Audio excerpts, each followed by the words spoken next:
پرانے زمانے کی بات ہے۔ ایک شہر میں ایک سود خور رہتا تھا۔ شہر کے لوگ اسے حاجی سود خور کے نام سے جانتے تھے۔ اس کا مکان سب سے بڑا اور عالیشان تھا۔ گلی کے دونوں طرف لوگ بھوکے اور ننگے تھے، مگر اس کے گھر میں سونے کے برتنوں میں کھانے اور نوش کرنے کا سامان بھرا پڑا تھا۔ وہ دن رات اپنے خزانوں کی گنتی کرتا رہتا اور غرور میں کہتا، یہ دولت مجھے دنیا کا سب سے طاقتور انسان بنا چکی ہے۔ کوئی بادشاہ بھی میرے خزانے کے بغیر خوشحال نہیں رہ سکتا۔ اسی شہر کے قریب ایک گاؤں تھا۔ وہاں کے کسان دن رات کھیتوں میں کام کرتے، مگر پھر بھی 2 وقت کی روٹی مشکل سے پوری ہوتی۔ جب بھی بارش کم ہو جاتی یا فصل خراب ہو جاتی تو کسان مجبوراً اسی سود خور کے پاس قرض لینے آتے۔ وہ اس کی مجبوری کا مذاق اڑاتا اور سخت شرائط پر قرض دیتا۔ ایک دن کسان روتے ہوئے بولا، حاجی صاحب، اس سال بارش نہیں ہوئی، زمین بنجر رہ گئی، میرے بچے بھوکے ہیں، مجھے تھوڑا وقت دے دیں، اگلی فصل پر میں آپ کا قرض واپس کر دوں گا۔ سود خور نے طنزیہ ہنس کر کہا، وقت تو سونے کے برابر ہے، اگر آج ادائیگی نہیں کی تو یاد رکھنا کل تمہارا کھیت میرا ہوگا۔ اسی دن اس نے غریب کسان کی زمین اپنے نام کر لی۔ کسان خالی ہاتھ اور آنکھوں میں آنسو لیے واپس آیا۔ گاؤں والے بھی بے بس تھے، وہ سب دل ہی دل میں اسے بددعائیں دینے لگے۔ اسی شہر میں ایک نیک مزدور بھی رہتا تھا۔ وہ محنت مزدوری کر کے روزی کماتا۔ اس کا نام عبداللہ تھا۔ لوگ اسے عزت دیتے کیونکہ وہ ایماندار اور سخی انسان تھا۔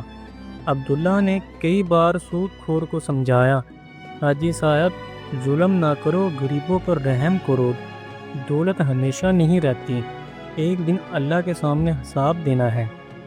سود خور ہنستا اور جواب دیتا، عبداللہ، رحم اور انصاف کتابوں کی باتیں ہیں، حقیقت یہ ہے کہ جس کے پاس جتنا سونا ہے وہی عزت والا ہے۔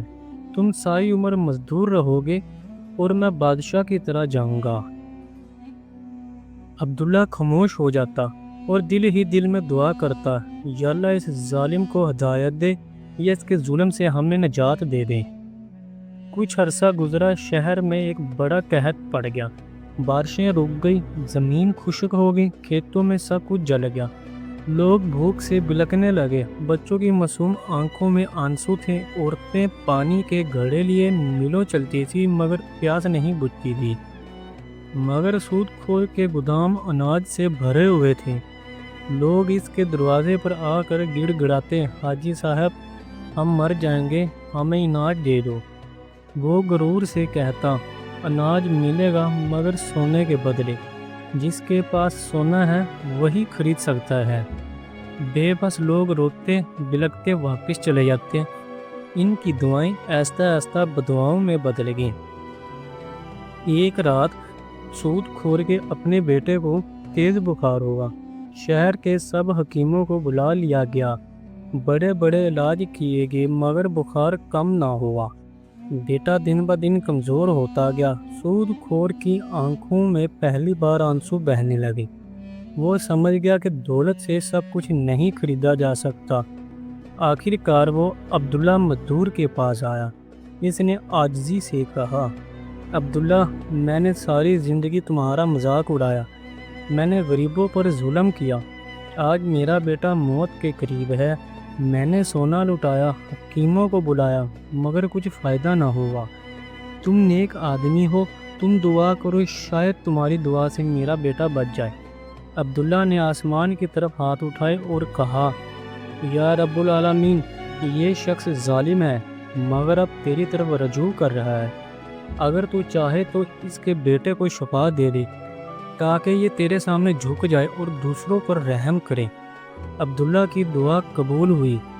چند دنوں میں سود خور کا بیٹا صحت یاب ہو گیا۔ سود خور کا دل ٹوٹ چکا تھا۔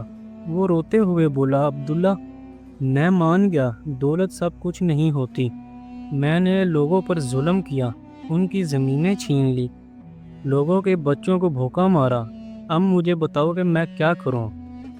عبداللہ نے کہا سب سے پہلے اللہ سے سچے دل سے توبہ کرو، دوسرا جن لوگوں کی زمینیں اور گھر تم نے چھینے ہیں وہ سب واپس کرو، تیسرا اپنی دولت کا کچھ حصہ غریبوں میں تقسیم کرو تاکہ ان کی زندگیاں آسان ہو سکیں۔ سود خور نے فوراً اعلان کر دیا آج کے بعد وہ سود کا کاروبار ختم کر رہا ہے۔ اس نے کسانوں کی زمینیں واپس کر دیں، جن کے گھر ضبط کیے تھے ان کے حوالے کر دیے، اپنے گوداموں کے دروازے کھول دیے اور کہا آج سے یہ اناج سب کے لیے مفت ہے، جسے جتنا چاہیے لے جاؤ۔ لوگ حیران بھی تھے اور خوش بھی تھے۔ جو شخص کل تک ظالم سود خور کے نام سے جانا جاتا تھا وہی اب سخی حاجی کہلانے لگا۔ اس نے اپنی باقی زندگی غریبوں کی خدمت میں گزار دی۔ عبداللہ اکثر کہتا دیکھو اللہ جب چاہے انسان کے دل کو بدل دیتا ہے۔ غرور اور ظلم ہمیشہ ختم ہوتے ہیں مگر نیکی ہمیشہ باقی رہتی ہے۔ ظالم اور سود سے کمائی گئی دولت کبھی قائم نہیں رہتی۔ اصل عزت نیکی، انصاف اور رحم میں ہے۔ اللہ پر بھروسہ اور عاجزی انسان کو بادشاہ سے زیادہ طاقتور بنا دیتی ہے۔